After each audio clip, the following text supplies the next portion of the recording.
Muy buenos días una vez más a cada uno de ustedes. Bienvenidos, estamos listos para la presentación de nuestra programación de esta nueva semana. Tenemos ya la semana número 4. Qué rápido va pasando el tiempo. Dentro de poquito ya estaremos en la mitad del trimestre. Muy bien, ¿qué vamos a ver esta semana? ¿Cuál es nuestro temario de fondo de esta semana? Recuerden que estamos hablando sobre lo que nos habla o sobre el libro de 1 de Corintios 1 y 1 de Corintios 2, la esencia de la vida del testimonio cristianos. Ahora, en esta semana vamos a hablar sobre un tema muy delicado, un tema realmente bastante profundo que hay que tocarlo con pinzas muchas veces, sobre el pecado en la iglesia. Es un tema interesante. Es un tema complicado del punto de vista de la concepción y de la intervención. El pecado de la iglesia, o el pecado en la iglesia, el pecado en la vida cristiana, en la vida de un cristiano. Complicado desde la concepción porque todos nosotros hemos nacido con ese potencial de pecado.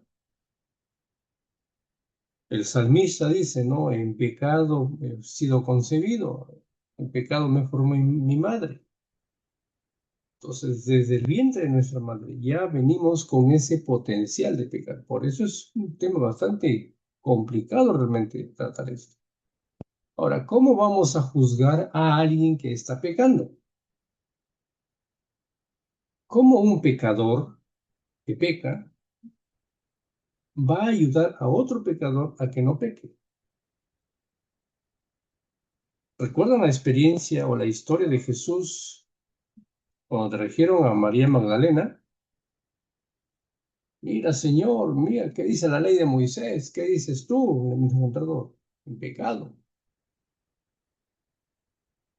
¿Cómo un pecador puede ayudarle o acusarle a otro pecador? ¿Cómo? Si todos tenemos el mismo problema. Es un problema, es todo un reto realmente. Y Pablo nos va a presentar durante esta semana la actitud o cuál es la actitud que toma la Biblia con respecto al problema del mal, con respecto al problema del pecado. Y cómo Dios a través de su palabra va a intervenir para ayudarnos a nosotros. Y cómo podemos nosotros intervenir en la vida de las otras personas para poder ayudarnos entre sí a esto del problema del pecado. Ahora, surge la pregunta aquí, y una de las preguntas centrales de esta semana. Si yo veo a alguien pecando,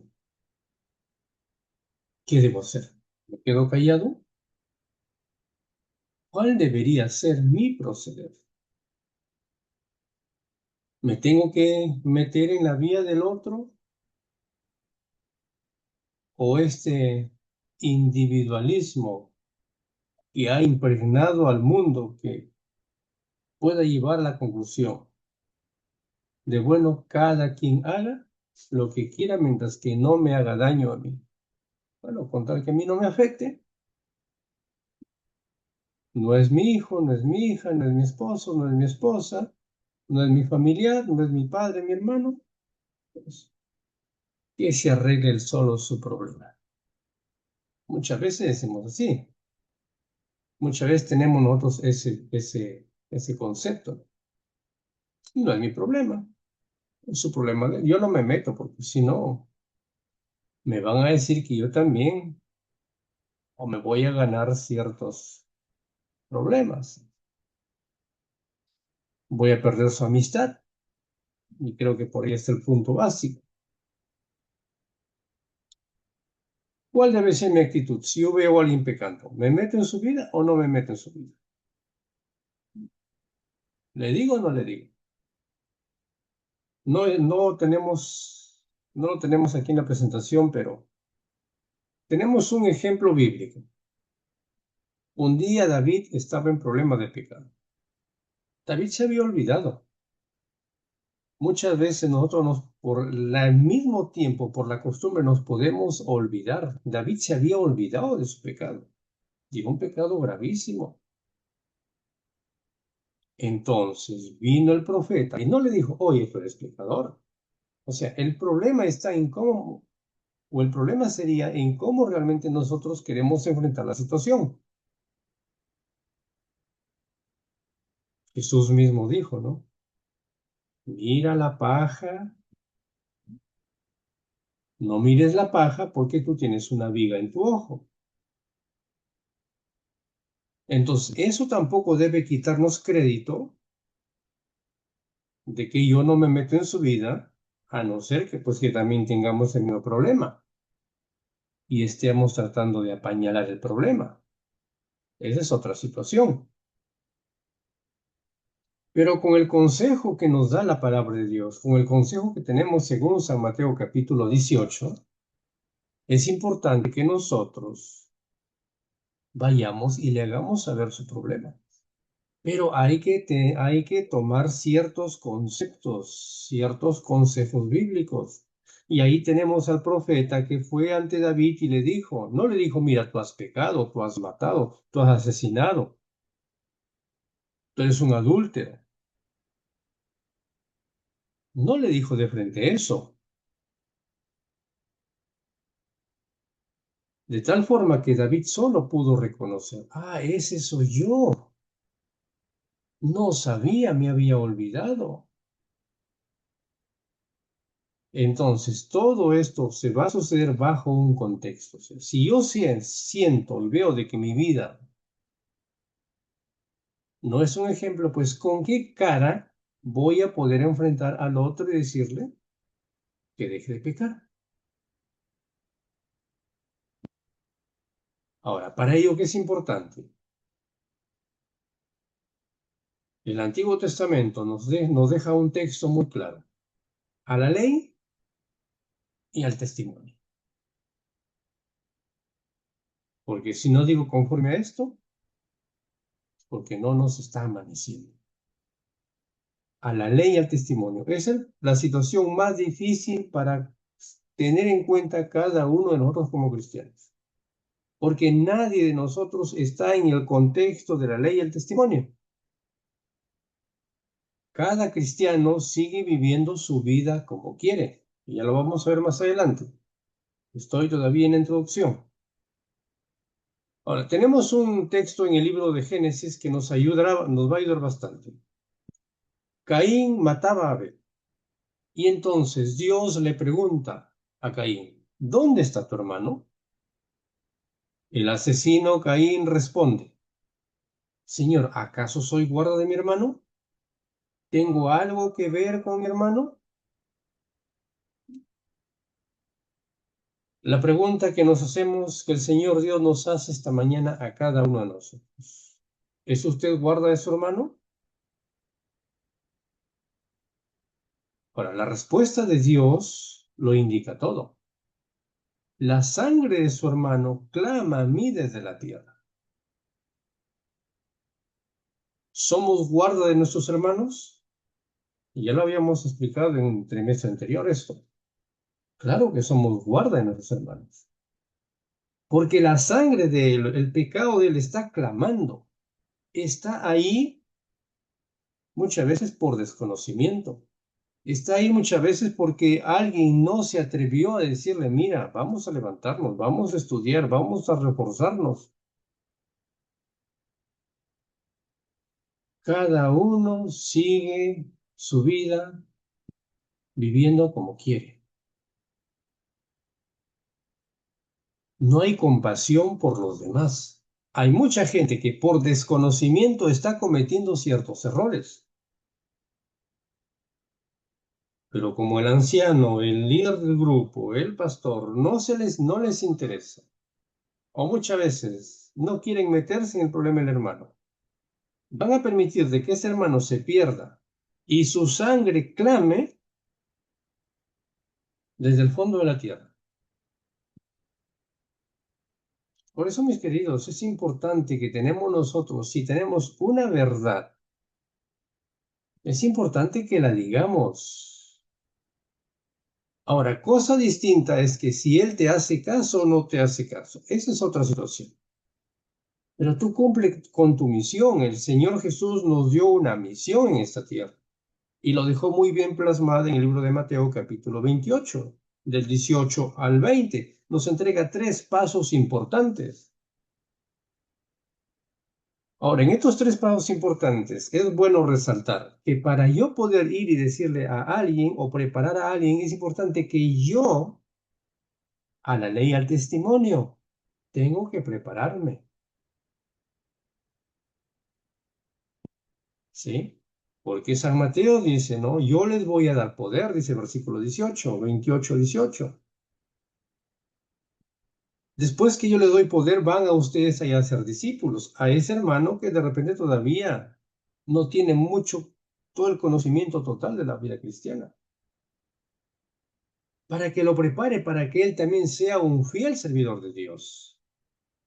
Para que él también pueda tener la fortaleza y saber cómo vencer el pecado, cómo vencer el mal, cómo salir de ahí. Pero ¿qué pasa con nosotros? Y aquí creo que es un mensaje para aquellos que llevamos años en la iglesia. Aquellos que estamos 20, 30, 40, 50, 60 años en la iglesia. Los cuales son los llamados a poder ser los primeros vigilantes de la iglesia. Y mucho más es que tienes un cargo. Habíamos visto la semana que pasó, en los últimos días de la semana, habíamos visto quién es un administrador. Mi querido hermano, voy a decirte algo que quiero y creo que debe preocuparte. Si tú has recibido un cargo en la iglesia, ya sea por hombre o sea por mujer, si tú tienes una responsabilidad dentro de la iglesia y no te sientes en la capacidad, mi querido hermano, el consejo es que mejor renuncies a ese cargo. Ah, ¿qué está diciendo? ¿Sí? Y no te lo digo porque yo quiera que te renuncies al cargo. Entonces, si no quieres, haz el esfuerzo, por lo menos el mínimo esfuerzo que puedes hacer es de prepararte cada día para poder estar en la capacidad como administrador, porque decía lo que leíamos la semana pasada, en el día jueves estaba, en nuestra condición de administrador tenemos que ser fieles. El Señor Dios nos ha dado un cargo, un puesto, ha permitido que estemos ahí, pero eso es el resultado de nuestra fidelidad, no de nuestro conocimiento. Hay muchos que creen que porque tienen demasiadamente letra o porque tienen demasiadamente cartones, tienen demasiadamente universidad, tienen demasiadamente dinero muchas veces, o porque va bien vestido a la iglesia y todos los sábados día bien internado y cada semana cambia de terno, de color de terno, es digno de estar como anciano, es digno de estar como líder de grupo, es digna la hermana que va todos los sábados remudando de vestido, es digna de ser directora de diaconisas o directora de Ministerio de la Mujer, o escuela sabática, o MIPES. Ese concepto tenemos nosotros. ¿Qué decía el apóstol Pablo la semana que pasó? Conceptos humanos, que son erróneos. Pero nadie se toma el tiempo de poder ver al hermano si es que en realidad el hermano está tomándose en serio su cristianismo. Todos miramos cuánto dinero tiene, si el carro que tiene es del año, si remuda vestido cada semana, pero nadie se toma el tiempo, la molestia de ver si el hermano realmente está siendo fiel a Dios. porque es bajo ese contexto que vamos a tener la capacidad de poder dirigir la iglesia. Ahí es el problema. Entonces, el dirigente, el máximo líder, no puede corregir porque su vida no está a la ley y al testimonio. Y es más, tú te estás haciendo cómplice de eso, porque estás muchas veces levantando la mano para apoyar y darle tu voto por alguien que tú ni siquiera sabes cómo es su vida. Voy a dejarlo ahí porque más adelante vamos a profundizar esto.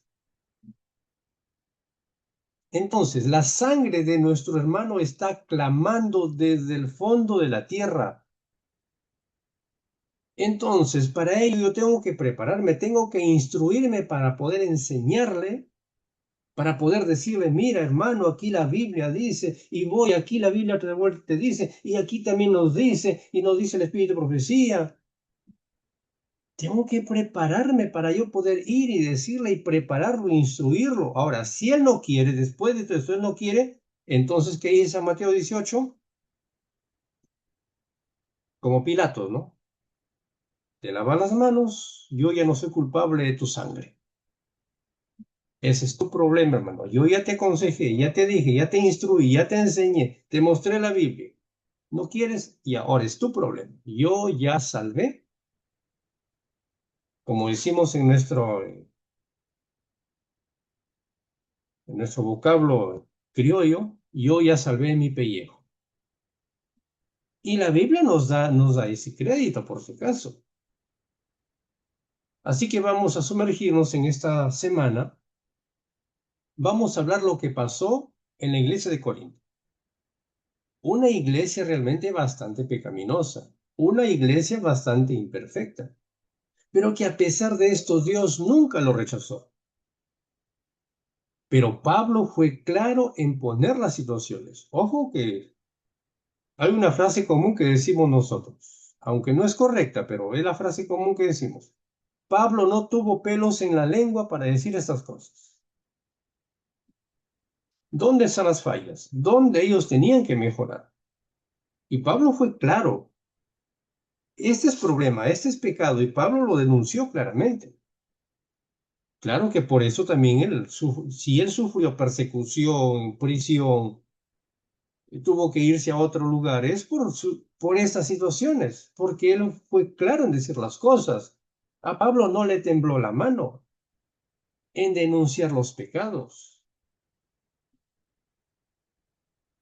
y cómo la iglesia tenía que mejorar. Yo pregunto en esta mañana, ¿cuántos Pablos hay aquí? Y no solamente la pregunta es para varones, también es para damas. ¿Cuántos Pablos hay aquí? ¿Cuántos dirigentes, pastores, ancianos, líderes de grupo? Las esposas de los líderes, entre paréntesis, ¿se identifican como Pablo? Muchas veces decimos, no, yo no tengo pelos en la lengua para decir las cosas, pero siempre y cuando que el remo vaya a nuestro favor. Ahí está el problema. Siempre buscamos las cosas que nos convienen. Una iglesia muy parecida es la iglesia que hoy vivimos. Una iglesia que tiene errores y una iglesia que también tiene virtudes. Pero el mismo Dios que estuvo dispuesto a limpiar la iglesia de Corinto, que estuvo dispuesto a limpiar el pueblo de Israel por todas las generaciones, ese mismo Dios también está dispuesto a limpiar y a purificar la iglesia de hoy. Dios no quiere desechar a su iglesia, a su pueblo.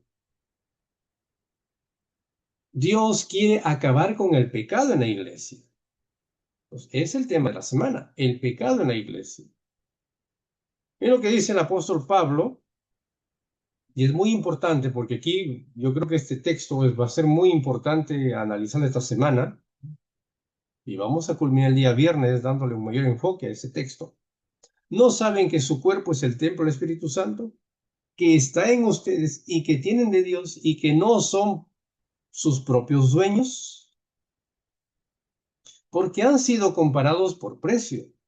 Por tanto, glorifiquen a Dios en su cuerpo y en su espíritu, los cuales son de Dios.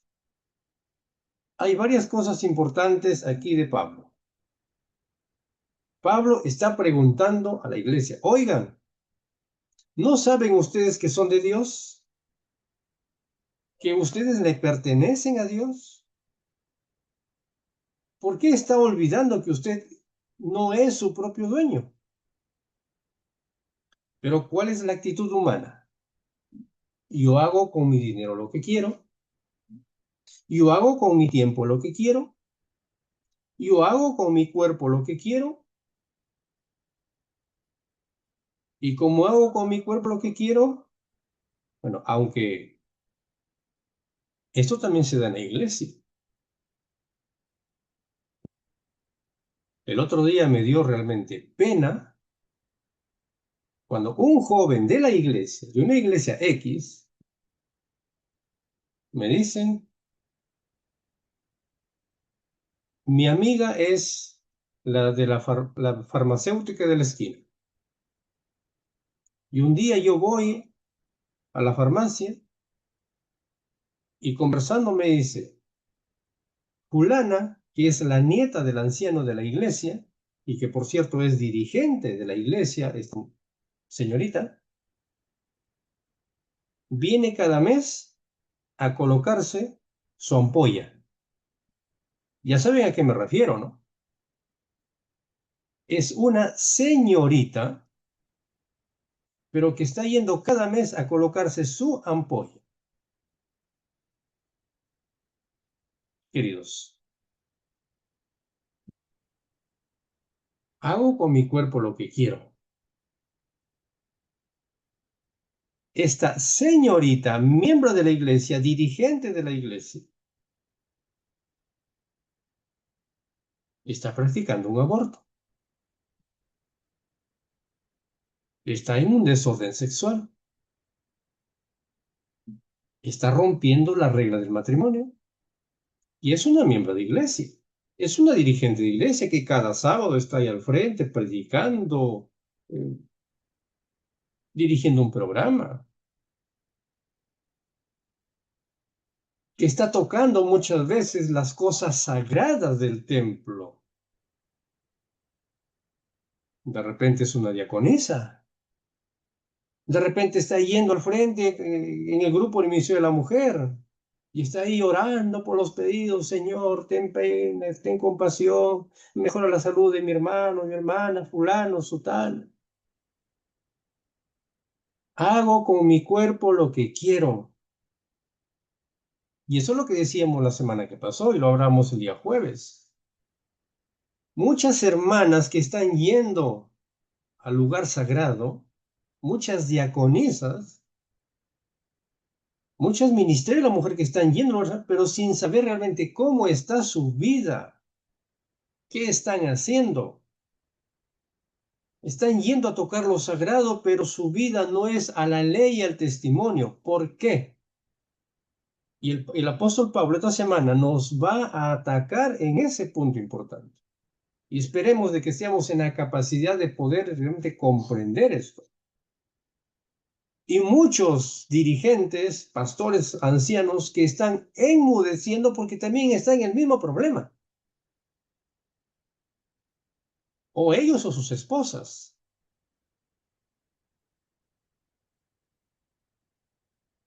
Ahora, cada quien es independiente de hacer lo que quiera. Dios nos entregó libre albedrío. Ustedes son sus propios dueños. Pero Cristo viene y nos dice, yo les he comprado a ustedes con un precio altísimo. Lección que veíamos hace 2 semanas atrás. La cruz. ¿Quién estuvo en la cruz? ¿Qué hizo en la cruz? ¿Qué pasó en la cruz? Ese es el precio. Entonces yo miro a la cruz y tengo que dar gloria a Dios con mi cuerpo. Tengo que darle gloria a Dios con mi espíritu. Y vuelvo a repetir, a la ley y al testimonio. Eso es darle gloria a Dios con nuestro cuerpo. Y a eso es lo que nos está atacando el texto de esta semana. ¿Acaso ustedes no saben que son de Dios? ¿Que su cuerpo les pertenece a Dios? Entonces, Pablo va a ocupar del capítulo 5 al capítulo 7 de 1 de Corintios a intentar erradicar el pecado que se había arraigado profundamente en la iglesia de Corinto, la inmoralidad sexual. Y este es un pecado que realmente había hecho muchos agravios, pecado con muchos fraudes, y que estaba llevando a la iglesia de Corinto a enfrentarse entre familias. Estaba llevando a la iglesia de Corinto a enfrentarse en problemas judiciales. Estaba llevando a la iglesia a ser vista de una manera pública. Ahora, esos mismos problemas los estamos teniendo hoy también en la iglesia de estos tiempos. Entonces, más allá de que el temario de esta mañana o de esta semana vaya a la iglesia de Corinto, es realmente cómo está esto afectando a nuestra iglesia. Nosotros, usted y yo, porque somos la iglesia. Entonces, Pablo está usando un mensaje claro, un mensaje directo. Y no solo señala el pecado, sino que también propone soluciones para lidiar con el pecado y para evitar de que la iglesia siga cayendo en estos pecados. Entonces, el primer temario que vamos a tratar durante la semana es el pecado en la iglesia, y el segundo temario que tendremos es cómo evitar el pecado en la iglesia. Por lo tanto, entonces vamos a el primer temario. Disonancia entre la fe y la práctica. La santidad de los hijos de Dios. Ahora, ¿qué es la disonancia cognitiva? Es el malestar psicológico que se experimenta al mantener creencias contradictorias o al actuar en contra de los propios valores. El psicólogo Leon Festinger dice, este conflicto interno obliga a la mente a interpretar la realidad o a modificar actitudes para recuperar la coherencia en una situación incoherente. Ahora, ¿qué es el pecado consentido? Y esto es lo que estaba pasando en Corinto. Mira lo que dice 1 Corintios 5:2. ¿Y de estos os sentís orgullosos? La iglesia se estaba sintiendo orgullosa de esto. Y hoy en día en nuestras iglesias hay muchísimos jóvenes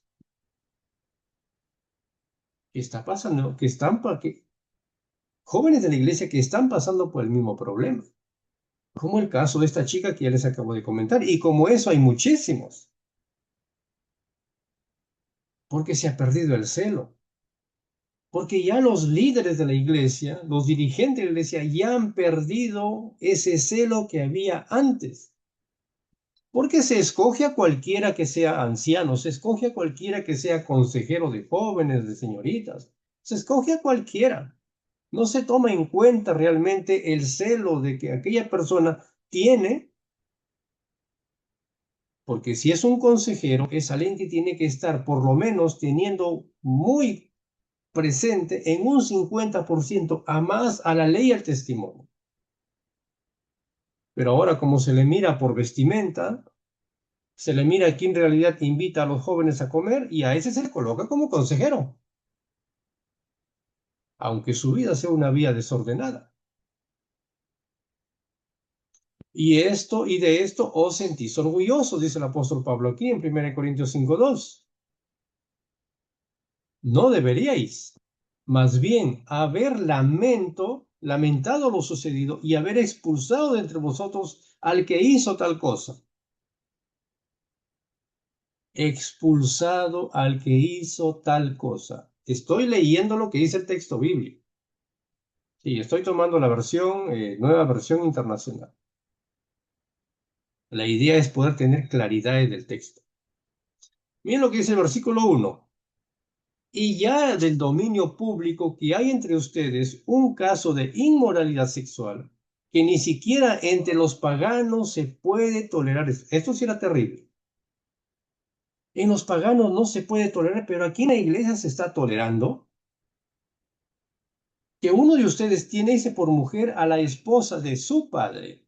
Eso es lo que estaba pasando en la iglesia de Corinto. Existía una relación incestuosa en la iglesia. Era algo muy grave.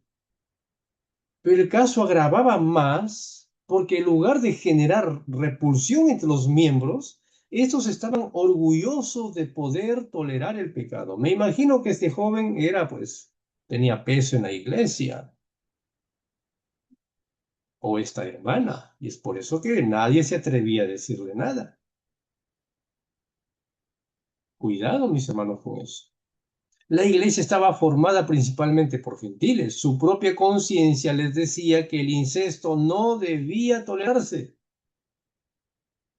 Pero tenían claro que esta relación era una relación pecaminosa y que estaba afectando el crecimiento espiritual de la iglesia. Ahora, ¿por qué estaban orgullosos? ¿La familia involucrada tenía peso en la iglesia de repente?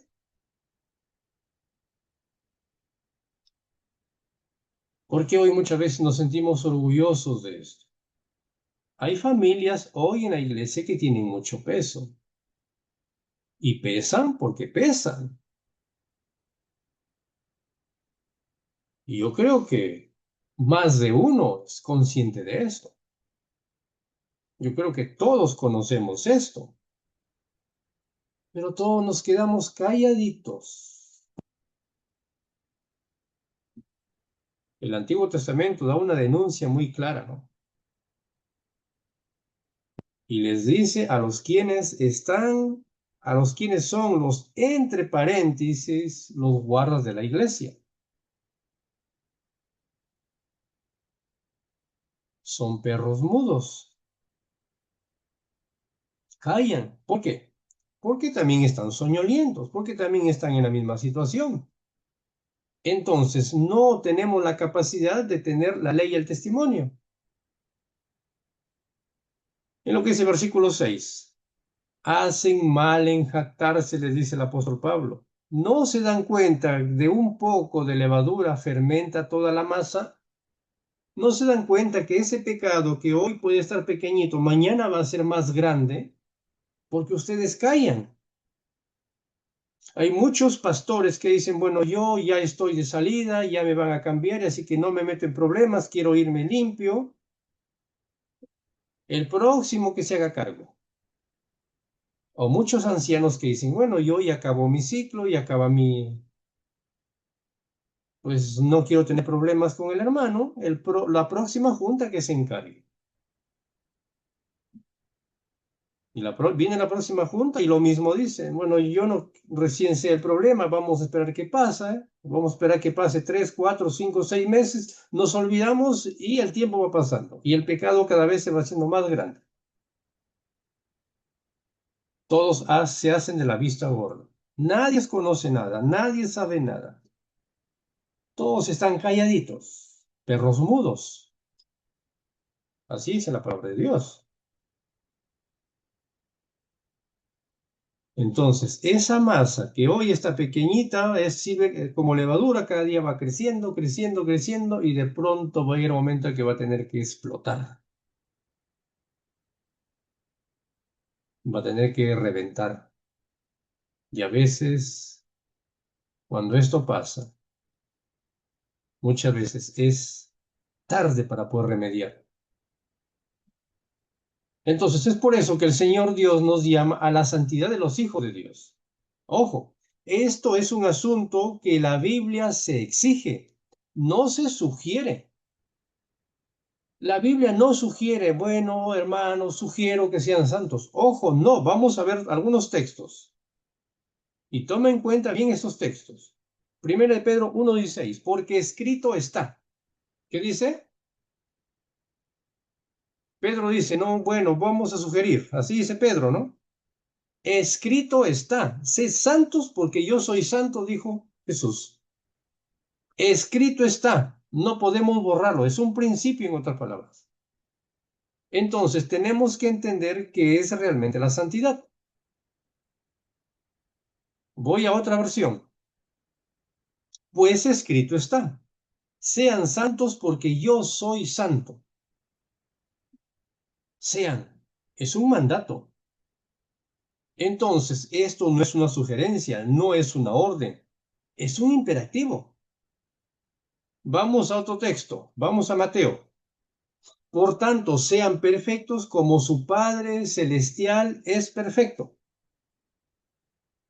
Segundo texto, ¿qué dice? Sean perfectos como su Padre es perfecto. ¿Está sugiriendo? Entonces, acá nos dice que ni siquiera la perfección es buena, sino dice sean perfectos, como el mejor de los hombres en la Biblia ha alcanzado la perfección. No dice, bueno, mira, vamos a compararnos como Enoc, bueno, vamos a compararnos como Elías. Dice, sean perfectos como el Dios de los cielos es perfecto. Siguiente texto, Hebreos 12:14. Busquen la paz con todos y la santidad, porque sin la cual nadie podrá ver al Señor. Y aquí para aquellos hermanos o hermanas que quieren ver al Señor, que quieren sentir la presencia de Dios en sus vidas, que quieren ver el milagro de Dios, pero sin embargo no buscan la paz, ni tampoco quieren buscar la santidad. Y estamos basándonos en lo que dice el versículo de memoria. Vuestro cuerpo les pertenece a Dios, vuestra vida les pertenece a Dios. Busquen la paz y con todo la santidad sin la cual nadie va a poder ver al Señor. Entonces vamos a dejar con total claridad que el cielo exige perfección y el cielo también exige santidad. Ahora, ¿qué es la perfección? La perfección es un estado absoluto de no pecado y de algo que no alcanzamos a entenderlo todavía hoy. Pero el Señor Dios ha dejado este punto a los seres humanos porque la perfección es lo mejor de lo que puedas hacer con la luz que haya venido hacia ti de parte de Dios.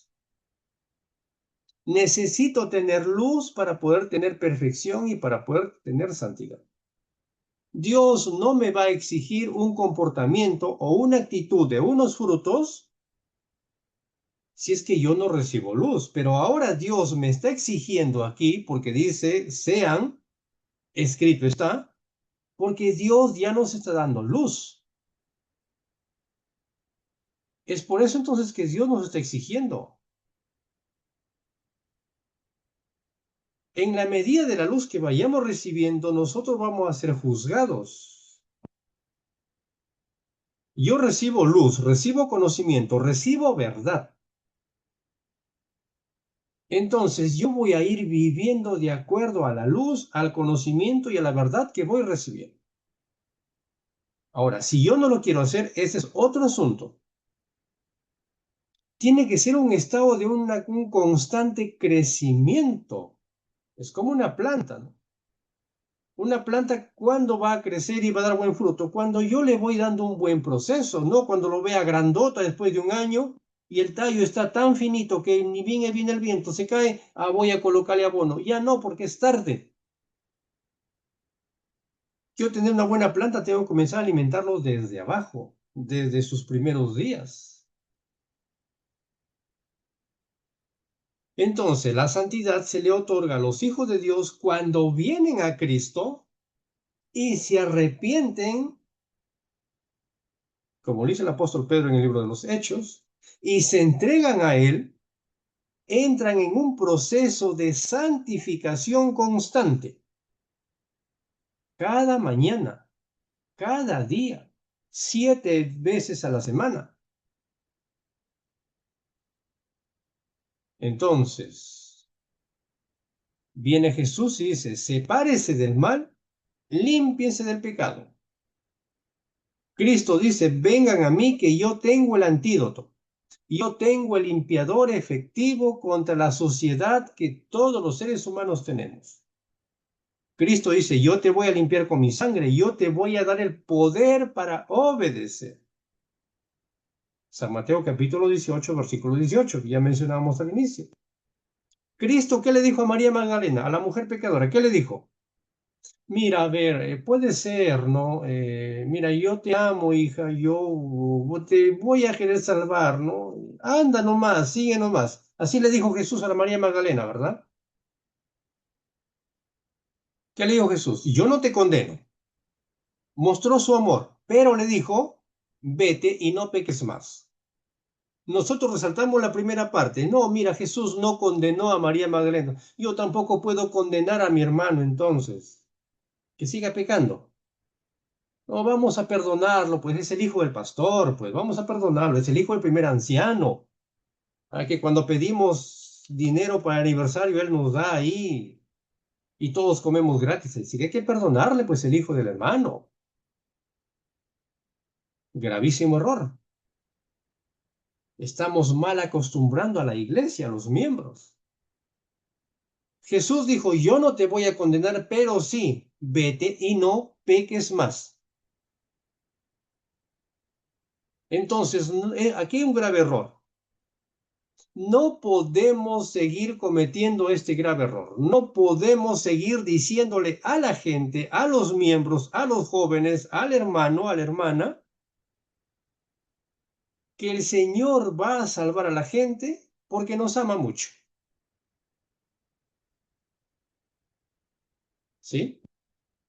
Porque es el concepto cristiano que tenemos hoy. Mira, Dios te ama y Dios te va a salvar. Pues así que y el hermano vive confundido. Sí, hermano, pues Diosito me va a amar y Diosito va a tener compasión de mí un día. Hay muchos miembros, hay muchos hermanos hoy que están en esta confusión. Creen que porque Dios es amor, Dios va a tolerar sus errores. Porque Dios es amor, un día cuando venga la situación, la crisis, Dios, como decíamos la semana pasada, Dios le va a colocar un paraguas ahí, ¿no? Hay todo el mundo muriendo, todo el mundo sufriendo, todo el mundo corriendo. Vamos a hablar de esto el próximo sábado, no te lo pierdas desde ya, porque lo que se viene para agosto es terrible. Y él ahí, Dios, como Dios me ama y Dios me da un paraguas y tranquilito ahí, que no me moje, que no me pase nada. Dios va a crear ahí un cerco eléctrico ahí a mi costado que no me va a pasar nada. Hay muchos cristianos que creemos esto. Dios nos ama y como Dios nos ama, hoy nos está entregando una verdad, nos está diciendo, hijo, sal, tome en cuenta, toma tus precauciones, mira lo que tienes que hacer, tienes que abandonar la ciudad porque el fin ya viene, los problemas ya vienen, la salud se pone en riesgo, hay que cuidarse la salud, de lo que está diciendo el apóstol Pablo esta semana. Tu cuerpo es templo de Dios. Ten luz, haz caso a lo que dice la luz, sigue la luz. Créeme, dice Jesús. Ah, no, Señor. Dios te ama. Grave error. Que Dios nos bendiga a cada uno de nosotros. Y nos vemos en la siguiente clase. Amén.